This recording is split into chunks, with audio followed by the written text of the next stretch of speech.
let's go more into the valve train. Let's talk about guys with the push rods. Okay, here we have two push rods. This is what most conventional Chevy motors will come with. It's a, I guess, a steel tube. Right. Maybe even is a little chrome moly on here. Right. But they got a pressed ball in here. No good. When we say we're using one-piece moly chrome push rod, these are all mainly performance. The word performance. These are performance push rods made out of moly chrome. These will not wear out like your conventional push rod. Even if they do make the motor work right, the balls have a chance of wearing, falling out, and we got problems. Let's go into our rockers, which I see so many guys play the word game on, Matt. It's amazing. Let's get into these conventional rockers and some of these rockers. Sure. Well, this is a stock stamped steel rocker, like I said, also designed, basically in the prehistoric days when it comes to engine technology. Yeah. And like I said, it's just basically a stamped out product. I mean, they spit these things out basically probably like you make plastic bottles, probably thousands at a time. And let me ask you a question. What do you really think the RPM rate for this rocker should be? What should you be? Maybe 2,000 to 3,000 RPM? Probably a maximum of 3,000 RPM, tops, And I've noticed over the years when you do start to run these type of a rocker, on an upper RPM, even if it has a roller tip, here's how they play the game. Roller rocker. This happens to be the same type of a conventional rocker, only this time it has a little roller tip. But when you start putting upper RPM on them, this is still oiled with a Velcro with a ball on here. And what happens is it creates a lot of friction and heat, and look how blue it gets.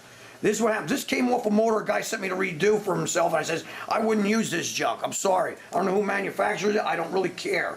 It's not going in my motors. I've learned, and that's just the way it is. That is still to me as a stock rocker that's going to wear out, and when it creates the heat, it starts popping studs also. Amazingly, somebody came up with this design. I believe it was back in the late 80s, early 90s.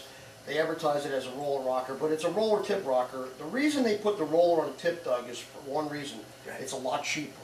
Okay. Really? So they can basically call this a roller rocker, but they're really not attacking the critical area, and that's this fulcrum area where all the heat and friction is from, and all the loading, really, from the engine running. I mean, this is really, as far as I'm concerned, Indians. I don't want to use the word. People will get racist on us. It's just old technology. It's just old stuff. Yeah. It's old stuff. I used to race engines where you were forced to use these stamped rockers, and usually what happens is as soon as you try to RPM them, the push rod actually blows right through the push rod cup area. I've seen motors over the years come in when I worked for other people like that. Mm-hmm. Yeah, okay. Yeah, but I mean, we were forced to use these. I mean, nowadays you got nice stuff that's available. It's not that more expensive. Show them what we use and what we call a roller rocker and what we use. Well, this is a real roller rocker. I mean, obviously it has the same roller tip as the cheap rocker, but that's where the similarities end. It actually has a pressed-in pushrod cup that's made out of a chrome moly. It's it's hardened, so it can handle a lot more RPM and pressure, spring pressure, things like that. It has a fully lubricated bearing fulcrum in it. This is actually lubricated from the oil. The same oil that goes to the bearings goes right in here and lubricates this thing. You can see how massive it is. It's actually the most massive part of the rocker, and it should be because it handles the most pressure and loading. Yes. So this is a real rocker, and this thing's good to really 8,000 RPM, no problem, and probably 650 horsepower, no problem. Same thing. This is an aluminum version of that same rocker. And a little lighter, the aluminum, but a little bit bulkier. It's really, it's part of the design of the engine. I mean, a particular engine may want the slightly lighter rocker. We use aluminum rockers on some of our Pontiacs and the Chryslers or Oldsmobiles, absolutely. Sometimes it comes down to availability. Yep. Sometimes it comes down to a design choice by the engine builder. And we'll go over one more thing. Let's go over our valve springs and somebody's engine. I look at some of these engine, companies out there. And they buy a cylinder head and they just throw it on a motor and think it works for all application. Not true. And explain why. What's so important about valve springs? Well, the valve spring is really critical. The valve spring has to match the camshaft design, and of course it's part of the design of the engine. This is probably close to what a stock valve spring is. As you can see, it's very small. usually has a damper, and it's probably something that would work okay with this old, design flat tappet camshaft. It uses basically a stamped out, steel rocker, locks, O-ring valve seal. That's a typical thing you see on an OEM style engine. The hydraulic roller cams that we use this beautiful spring here. You can see the difference. I mean, it's pretty obvious. With a double spring. Right, this spring is matched to the RPM. It's also matched to the intensity of the roller cam. You need different spring pressure to match all that.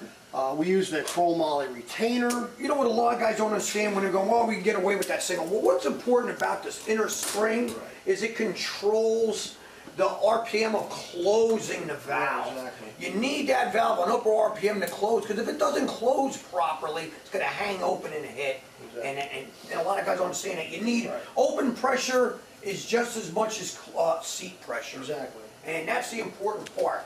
So again, through the next series of few months, we're going to start to show you some videos about our engines versus our competitors. Again, we're not the cheapest game in town, we're not the most expensive, but you're looking for top quality. Again, I always say, shop and compare.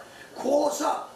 We use all quality parts, even our aluminum heads. We use Edelbrock, we use Procom, we use AFRs. There's a lot of different reasons. We have a dyno to dyno proven horsepower. We don't sometimes need certain runners. There's a lot of guys putting the same runner on every motor. It just can't make the power. They're just BSing people and thinking they're making the power. Exactly. We call it a cookie cutter engine building.